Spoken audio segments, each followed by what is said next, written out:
Welcome back. ഇത് Mahindra ഗസ്റ്റോ 2014 model വണ്ടിയുടെ ഒരു ഓണർഷിപ്പ് റിവ്യൂ ആണ്. 6 വർഷം പഴക്കമുള്ള വണ്ടിയാണിത്. ഈ വണ്ടിയുടെ ഒരു ക്വിക്ക് റിവ്യൂവിലേക്ക് കിടക്കാം. വണ്ടിയുടെ ഓവറോൾ ലെങ്ത്ത് 1825 മില്ലിമീറ്ററും വിഡ്ത്ത് 697 മില്ലിമീറ്ററുമാണ്. ഗ്രൗണ്ട് ക്ലിയറൻസ് 165 മില്ലിമീറ്ററുള്ള വണ്ടിയുടെ ഭാരം എന്ന് പറയുന്നത് 120 കിലോഗ്രാമാണ്. സോ നമുക്ക് റിവ്യൂവിലേക്ക് കിടക്കാം.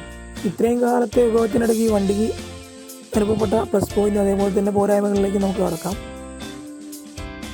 6 വർഷം പഴക്കമുണ്ടെങ്കിലും കാര്യമായിട്ടുള്ള റെസ്റ്റൊന്നും ഈ വണ്ടിക്ക് വന്നിട്ടില്ല.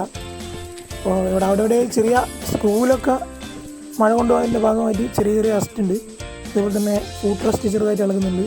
അങ്ങനെ ചെറിയ പ്രശ്നങ്ങളല്ലാതെ കാര്യമായിട്ടുള്ള എഞ്ചിൻ തകരാറുകളൊന്നും വണ്ടിക്ക് ഇതുവരെ വന്നിട്ടില്ല.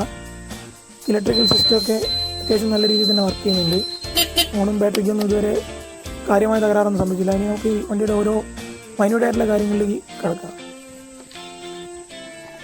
കൂടാതെ ചെറിയൊരു സ്റ്റോറേജ് സ്പേസ് കമ്പനി നമുക്ക് ഈ വണ്ടിയിൽ തന്നിട്ടുണ്ട്. ഇതിനകത്ത് നമുക്ക് മൊബൈൽ അല്ലെങ്കിൽ പേഴ്സൊക്കെ സൂക്ഷിക്കാൻ പറ്റും. ഇതിൻ്റെ മറ്റൊരു ഫീച്ചറാണ് ബ്രേക്ക് നമുക്ക് ലോക്ക് ചെയ്ത് വെക്കാം. ഇറക്കത്തിലൊക്കെ പാർക്ക് ചെയ്യുമ്പോൾ അത് വളരെ ഉപയോഗപ്രദമാണ്.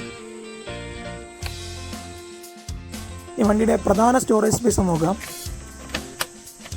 ഇതിൻ്റെ സീറ്റ് അഡ്ജസ്റ്റ്മെൻറ്റിംഗ് ആണ് ഇതിന് പ്രധാനപ്പെട്ടൊരു ഫീച്ചർ എന്ന് പറയുന്നത്. സ്റ്റോറേജ് സ്പേസ് അങ്ങനെ കാര്യമായിട്ടൊന്നുമില്ല. ഒരു വലിയ ഫുൾ ഫേസ് ഹെൽമെറ്റൊന്നും ഇതിൽ സ്റ്റോർ ചെയ്ത് വെക്കാൻ പറ്റില്ല. പിന്നെ ഇതിൻ്റെ ഒരു പ്രധാന അഡ്വാൻറ്റേജ് എന്ന് വെച്ചാൽ ഇതിൻ്റെ സീറ്റ് നമുക്ക് അഡ്ജസ്റ്റ് ചെയ്യാൻ പറ്റും. ഉയരം കൂട്ടാനും കുറയ്ക്കാനും ആവശ്യത്തിനനുസരിച്ച് ചെയ്യാൻ പറ്റുന്നതാണ് ഈ വണ്ടിയുടെ പ്രധാനപ്പെട്ട ഒരു അഡ്വാൻറ്റേജ്. മറ്റ് സ്കൂട്ടറുകളായി കമ്പയർ ചെയ്യുമ്പോൾ ഇതിൻ്റെ സ്റ്റോറേജ് സ്പേസ് അത്ര കൂടുതലാണെന്നും പറയാൻ പറ്റില്ല, കുറവ് തന്നെയാണ്. വേറെ ഹെൽമെറ്റ് വെച്ച് കഴിഞ്ഞാൽ വേറെ സാധനങ്ങളോ ടൂൾസൊന്നും വെക്കാനുള്ള സ്ഥലമൊന്നും ഇതിനകത്തില്ല. പിന്നെ അതേപോലെ തന്നെ ഇതിൻ്റെ ടാങ്ക് കപ്പാസിറ്റി 6 ലിറ്ററാണ്. വീതിയേറിയ സീറ്റ് ആയതുകൊണ്ട് തന്നെ ചെറിയ യാത്രകൾക്കൊക്കെ സീറ്റ് നല്ല കംഫർട്ട് വരുന്നുണ്ട്. പക്ഷേ ലോങ് ഡ്രൈവ് പോകുമ്പോൾ ഇൻസീറ്റ് യാത്രക്കാർക്ക് ബാക്ക് പെയിൻ അനുഭവപ്പെടുന്നതായിട്ടൊരു പ്രധാന പ്രശ്നം ഈ വണ്ടിക്കുണ്ട്. ഇൻഡിക്കേറ്ററും ടൈൽ ലാമ്പൊക്കെ കമ്പനി നല്ല മനോഹരമായി തന്നെ ഡിസൈൻ ചെയ്ത് വെച്ചിട്ടുണ്ട്. പുറകിലായി നമുക്ക് മഹീന്ദ്രയുടെ ഒരു ലോഗോ കാണാം. അതേപോലെ തന്നെ മുൻവശത്തും മഹീന്ദ്രയുടെ ഒരു സ്റ്റിക്കർ കാണാം.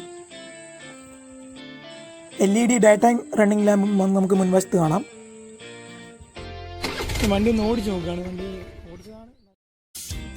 ഓടിച്ചു നോക്കാനായി വ്യത്യസ്തതരം റോഡ് കണ്ടീഷൻസാണ് നമ്മൾ തിരഞ്ഞെടുത്തത്. അപ്പോൾ നമുക്കിനി ഈ വണ്ടിയുടെ എഞ്ചിനിലേക്ക് കിടക്കാം. വണ്ടിയുടെ എഞ്ചിൻ നമ്മുടെ കയ്യിലുള്ള വേരിയൻ്റ് എന്ന് പറഞ്ഞാൽ 110 cc എഞ്ചിൻ വേരിയൻ്റാണ്. ഈ എഞ്ചിൻ 7500 RPM 8 bhp പവറും അതേപോലെ തന്നെ 5500 RPM 9 Nm ടോർക്കും പ്രദാനം ചെയ്യുന്ന ഒരു എഞ്ചിനാണ്. വണ്ടിയുടെ സസ്പെൻഷനെ കുറിച്ച് പറഞ്ഞാൽ സസ്പെൻഷൻ തന്നെയാണ് ഈ വണ്ടിയുടെ ഏറ്റവും വലിയ പോരായ്മയും. നമുക്ക് വിവിധ റോഡ് കണ്ടീഷനിൽ ചെക്ക് ചെയ്യുമ്പോൾ നമുക്ക് മനസ്സിലാകുന്ന ഒരു കാര്യം എന്താണെന്ന് വെച്ചാൽ വണ്ടിയുടെ ഫ്രണ്ടിൽ നമുക്ക് വല്ലാത്ത ജർക്കിങ്ങും വൈബ്രേഷനും അനുഭവപ്പെടുന്നുണ്ട്. റൈഡർക്ക് നല്ല ലെഗ് സ്പേസ് തരുന്ന വണ്ടിയാണിത്. മറ്റു വണ്ടികളെ പോലെയല്ല. ഈ റൈഡർക്ക് അത്യാവശ്യം നല്ല രീതിയിൽ തന്നെ കാല് വെക്കാനുള്ള സ്പേസ് ഈ വണ്ടി അല്ലെങ്കിൽ കമ്പനി പ്രദാനം ചെയ്യുന്നുണ്ട്. മോശമില്ലാത്ത പവറും വണ്ടി ഡെലിവറി ചെയ്യുന്നുണ്ട്. അതേപോലെ തന്നെ വണ്ടിയുടെ മൈലേജിനെ കുറിച്ച് സംസാരിക്കുമ്പോൾ നമുക്ക് ഏകദേശം കിട്ടുന്നത് മൈലേജ് എന്ന് പറഞ്ഞാൽ 45-48 അതിനിടയിലാണ്, 45-50 ഇടയിലാണ് ഈ വണ്ടിയുടെ മൈലേജ് നമുക്ക് കിട്ടുന്നത്. ക്വിക്ക് റിവ്യൂ ആയതുകൊണ്ട് തന്നെ കൂടുതൽ കാര്യങ്ങളൊന്നും ഉൾപ്പെടുത്തിയിട്ടില്ല. അടുത്ത വണ്ടിയുടെ റിവ്യൂ എത്തുന്നവരെ ബൈ.